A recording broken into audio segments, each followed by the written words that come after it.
我是瓜皮儿，绿箭侠、闪电侠前情提要。1年前，白瑞与奥利弗相识，却不料折返回家的白瑞遭到天打雷劈。一觉醒来，自己已经变成世界上最快的男人。在人生最不济的时候，奥利弗给予了白瑞帮助。时隔半年，星城出现一名自称回旋镖队长的罪犯，男人危险系数极高，绿箭侠一路追他到了中城，自然不忘来看一眼老朋友。奥利弗此人极度傲娇，他永远不会告诉别人自己羡慕白瑞的超能力，只能摆出一副哎呦不错哟的态度。白瑞也正在处于拥有神速力的兴奋期，管不住自己的腿，老是想去干点嘛，也闲来无事，刚好跟奥利弗组个队。可人家迪哥哪见过这架势，光是这道闪电就足以让他思考1年人生。由于纵速过快，费利西蒂的衣服原地起火，实验室的小伙伴们眼睛都直了。调查这种回旋镖还是得让希斯科他们动手。年轻人很快打成一片，费利西蒂还请他们帮忙查查萨瑞的死因。实验室的2个老家伙却皱起了眉头，人人皆知绿箭侠是一个暴力分子，威尔斯跟乔都不想让白瑞跟他玩，严厉的家长不允许任何坏孩子带坏自己的儿子。另一边，奥利弗从不占人便宜，已经开始帮白瑞四处调查转化人的线索。往常一本正经的迪哥不仅打趣起了闪电侠，你猜猜这家伙上厕所的速度有多快？最终的手段依然是相当残暴，像白瑞这种大爱手段根本琢磨不透奥利弗的套路，只要对方还活着就万事大吉。既然选择合作，就要磨合一下团队。闪电侠固然速度快，但大局观却远比不上绿箭侠。第一课就是让白瑞知道，只要自己想，总有办法射中他。而后的故事大家应该都知道了，白瑞遭转化人洗脑，一度失控暴走，还是奥利弗赶来与之展开大战，这才配合实验室唤醒了白瑞。绿箭侠也赢得了所有人的尊重。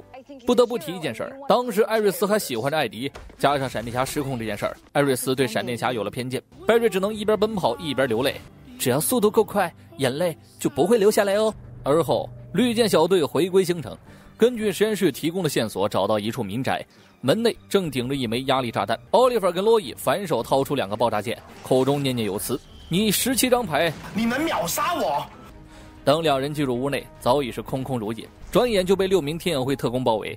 对方领队表示：大哥，都是误会。原来回旋镖队长已经引起了阿曼达的注意，早前被一镖带走的男人正是阿曼达的线人，这事儿还得让迪哥跟莱拉汇报一下。隔天一早，凯瑟琳跟希斯科赶到帕默科技，他们带来了关于萨瑞的线索，想知道就得带他们去绿箭巢穴探探险。希斯科就管不住这手，动动这儿摸摸这儿，看见什么都想改造一下。另一方面，迪哥已经跟老婆交涉了情况，别看他们是家人，公司关系分得清清楚楚。罪犯这种东西一般都交给绿箭小队管。话虽是这么说，迪哥一番甜蜜轰炸下来，莱拉还是同意帮忙问问，女人就吃这套。在2人进屋不久，回旋镖就已经赶到天眼会，手中这把惊呆牛顿的飞镖无人能挡。夫妻俩见状立刻赶去支援，也第一时间通知了奥利弗，回旋镖队长此刻已经是大杀特杀。入场洛伊掏出甩棍跟奥利弗打起了配合，与之同时出发的还有远在中城的白瑞。忽然一道闪电划过，众人还没看清来者，夺命的飞镖就已经落入白瑞手中。回旋镖暗道：我屌，你是神魔猎啊！扔下烟雾弹逃之夭夭。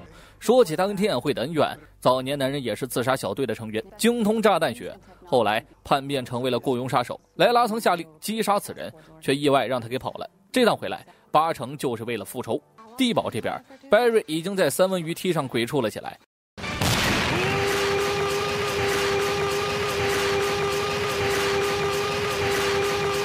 连外卖都不用叫了，全程闪送。闪电侠这吊儿郎当的架势，着实给绿箭侠气得不行。况且星城不比中城，白瑞要想在这混，不打起150%的精神，早晚嗝屁。但白瑞想证明给奥利弗看自己正在进步，眨眼的功夫，白瑞便还原了案发现场的残骸。回旋镖队长的回旋镖还真不是一般的回旋镖，这个回旋镖比起其他的回旋镖多了点高科技，每一发镖内都藏一个堪比 C4 级别的炸药，这可不是普通人能造出来的玩意儿。希斯科根据构造和设计想到一个人，克劳斯，这家伙去年就被昆汀抓起来了。闪电侠和绿箭侠立刻乔装打扮成了白瑞跟奥利弗。去年3人一起办过案，自然熟的不行。可惜啊，昆汀是个大老粗，从来不会关注那些已经被自己抓进去的罪犯。他只记得当时克劳斯在给兄弟会当打工仔，兄弟会里面个个都是人才，说话又好听，他们超喜欢的。只见一道闪电划过，奥利弗着实省了不少事儿。至于刑讯逼供这玩意儿，白瑞根本不擅长，他抓罪犯只在乎速度。孩子也是第一次见到奥利弗的暴力手段，小心脏吓得突突直跳。虽然残暴，但是有效。白瑞直呼不讲人道，收起手机，把男人送至警局，回来就跟奥利弗起了争执。很多人都说绿箭侠手段残暴，白瑞一直为奥利弗辩护。今天看来你确实残暴。奥利弗只送给他一句话：今天你心慈手软，明天你插导尿管。顺便提醒了下白瑞，我的第一盘你就得听我的，否则恕不远送。白瑞都懵了。菲利西蒂破解了手机上的内容，定位了回旋镖的位置，众人立刻行动。白瑞这种人注定是拯救人们的希望，而奥利弗则是这疯狂世界的最后一根稻草，道不同却又能相为谋。到场，白瑞依旧是眨眼解决罪犯，只不过还是太年轻，眼前这群罪犯跟回旋镖根本不熟，他们直接认怂，给了绿箭侠一部手机。换而言之，奥利弗被回旋镖耍了。与此同时，之前得到的手机在地堡里响了起来，女孩们察觉这可能是反侦查，刚想跑便被飞镖拦下。莱拉这次是屎壳郎打车去茅房，离屎不远了。菲利西蒂跟凯瑟琳毫无战斗力，莱拉转身舔了一把手枪，却还是不幸中招，最终还是靠着菲利西蒂手里的爆炸箭头逼退了男人。凯瑟琳跟菲利西蒂紧急抢救了莱拉，但地堡的设施没办法动手术，看见老婆的模样，迪哥脸色一黑，立马让白瑞带他去最近的医院。朋友妻遇难，奥利弗只能自责不够谨慎，一切的起因都是自己折磨克劳斯引起的。每当自己戴上兜帽的时候，就会丧失一点自我。白瑞说的是对的，自己的确太过残暴，可自己除了这个身份还剩什么呢？他已经一无所有，只剩手里的弓。白瑞清楚，现在到了 talk 的时间，你若心中无光，又怎能活到今日？没一会儿，菲利西蒂带来了回旋镖的下落，男人正准备赶最后一班火车溜溜，白瑞快速清场，拉着奥利弗将其包围。男人明知有闪电侠的存在，又怎会不留后路？谈话间，分布在城市各处的5个炸弹已经激活。奥利弗持弓对峙，派白瑞去城市解决炸弹。2个最强大脑分分钟定位了炸弹的位置。白瑞找到其中一枚后，才发现没这么简单。这些炸弹环环相扣，一枚出差错，其余的会立即爆炸，除非同时拆掉5个。可惜白瑞分身乏术，刚刚出道的他没办法搞出时间残留。白瑞灵光一现，把地堡所有人分别送到了炸弹所在处，在西斯科的引导下，同时剪断了导线。此时奥利弗已经跟回旋镖队长大战了300回合，这远程输出高低要拼一拼近战。工兵转肉搏，奥利弗还没输过，可他还是不敢轻举妄动。直到白瑞传来炸弹解除的消息，奥利弗才松了一口气。而他这次没有滥用私刑，留了回旋镖队长一个完整的尸体，但是这不代表着他会手软。最后冲着白瑞会心一笑，莱拉脱离了危险。至于萨瑞的死因，还得检测报告出来才能确定。总的来说，2支小队的合作非常顺利。奥利弗给白瑞留了一个位置，还不忘傲娇地说了一声：下次来你有地方挂衣服了。实验室自然回了一份大礼，西斯科量身定制防弹纤维战衣一件，能增加 25% 的敏捷和 15% 的承重。大伙儿也准备今晚散会。在此之前，奥利弗跟白瑞还有一场约定，夜半无人，哥俩相约库房。今天他们要来一场友谊对决，到底是奥利弗的剑更快，还是白瑞的速度快？这一战过后，哥俩成了异父异母的亲兄弟。也从这一天开始 ，CW 宇宙诞生了。1周后，星城出现了一群库斯马尔科姆的刺客，将奥利弗堵在小巷里。好汉架不住人多，奥利弗栽了。再醒来，眼前站着尼萨。刺客联盟的宣战并不是闹着玩的，他们给了奥利弗最后期限，48小时内抓住杀害萨若的真凶，否则联盟会血洗星城。屠戮的工作将由萨拉布进行，或者叫他马西奥。小队立马开了会议，菲利西蒂拿出凯瑟琳给的 DNA 进行了匹配。几个小时后出了结果，凶手是奥利弗本人，或者说跟奥利弗 99% 相似。如此吻合的几率太小了，摆明了有人在陷害奥利弗。能从他和联盟之间捞到好处的人还能有谁？马尔科姆无疑。虽然很多东西能证明马尔科姆不在场，但这家伙戏耍别人又不是1次2次了。经调查，菲利西蒂发现一架航线诡异的私人飞机，飞机毫无规律的在全球4处奔波，最后降落的地方是星城。降落时间正是萨若遇难前一晚。奥利弗带队暴扣了飞行员，男人吓得直接卖了马尔科姆。通过机场内被私藏的监控，众人发现了马尔科姆的踪迹。更令人惊讶的是，他身后跟着西亚，这一切也理得通了。DNA 如此相似，完全有可能是亲兄妹的 DNA， 可他们还是搞不定西亚的动机。这些话奥利弗肯定是不爱听，妹控的他坚决表示是马尔科姆陷害自己的，跟西亚无关。但他还是忍不住去问了问妹妹，西亚根本不记得自己来过星城。仔细想也是，如果回家了，肯定会第一时间找哥哥。2天时间弹指一挥，忍者大师也失去了最后的耐心。他命令萨拉布带人血洗行程，绝不留情。与此同时，奥利弗也祭出下策，用绿箭侠的身份盘问一下西亚。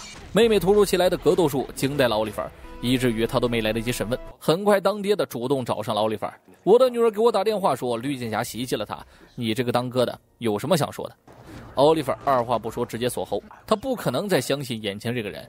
马尔科姆也没有多说，掏出了一段录像，画面显示西亚持弓连射数箭杀了萨软，一个措手不及。马尔科姆说出了一个名字，凡土拉。当年在香港的时候，他和马西奥亲眼见证这个药的恐怖，服下者很容易被左右思想，而且事后会忘记所有发生的事儿。这一切都是马尔科姆的局，他就是想逼奥利弗向忍者大师认罪，这样的话有权得到一次比武审判，打败了雷小谷可活，还能成为下一任忍者大师，战败即死。奥利弗一旦获胜，自己也可以免去刺客联盟的追杀，西亚也能继续过普通的日子。马尔科姆下的棋不给奥利弗任何余地，为了妹妹，他决定拼死一搏。当晚，奥利弗独自来到了刺客老巢。雷小谷活了几百年了，在他看来，奥利弗就是个孩子，而这个孩子却拥有这般实力。奥利弗直接认罪，称萨拉在死亡与联盟之间选择了前者。忍者大师一眼便看出来奥利弗在扯淡，但他依然接受了奥利弗的挑战。距离上次比武审判已经过了67年，在他眼里，奥利弗就是自寻死路。待众人散去，奥利弗才跟马西奥说上了话。自从儿子牺牲后，马西奥就没了灵魂，他现在只是萨拉布，刺客联盟的影子。他给奥利弗留下了一个地址，13个小时后前往此处，恶魔等候着他。前往圣地的途中如刀山火海，只有活着登顶的人才有资格挑战恶魔。出发前，奥利弗找到妹妹，他多渴望让西亚知道马尔科姆的无耻，但奥利弗不想让妹妹左右为难，千言万语化作一个拥抱。此刻，菲利西蒂还在帕默科技，雷把未来展示给了他原子战甲，这将是他保护这座城市的堡垒，而雷希望菲利西蒂能帮自己完善战甲。等他返回地堡后，奥利弗已经收拾好了行囊，他现在是明知山有虎，却只能向虎山行。这一趟连他自己都不敢确定能活着回来，但妹妹比自己更珍贵。偏偏这个时候，奥利弗选择了跟费利西蒂告白。冰天雪地，万丈深渊，奥利弗徒手攀登，多少次在鬼门关爬了上来，强大的意志力拖着他登上了顶峰。而雷小谷已经在此等候多时。马西奥并不绝情，他嘱咐奥利弗，哪怕有1%的机会，就拼命下死手，因为其余99%你都可能牺牲。比起奥利弗饱经磨砺的身体，活了几个世纪的忍者大师却毫无伤疤，但这更意味着男人的恐怖。雷小谷敬重奥利弗是个爷们儿，我不用武器，让你一只手。对决即刻打响，手持双刀的奥利弗却毫无优势可言。忍者大师不慌不忙，空手夺刀，各种关节技朝着奥利弗一顿招呼。没一会儿，奥利弗就已经身中数刀。雷小谷不禁感叹：孩子，你是古往今来坚持最久的人，你应该值得骄傲。言罢，一刀直击奥利弗喉咙，随后便一剑刺穿了奥利弗的心脏。那一刻，奥利弗回想起了父母、朋友、爱人，费尽千辛万苦登上顶峰，却还是随着雷小谷的祷告坠下悬崖。我是瓜皮儿，下期见。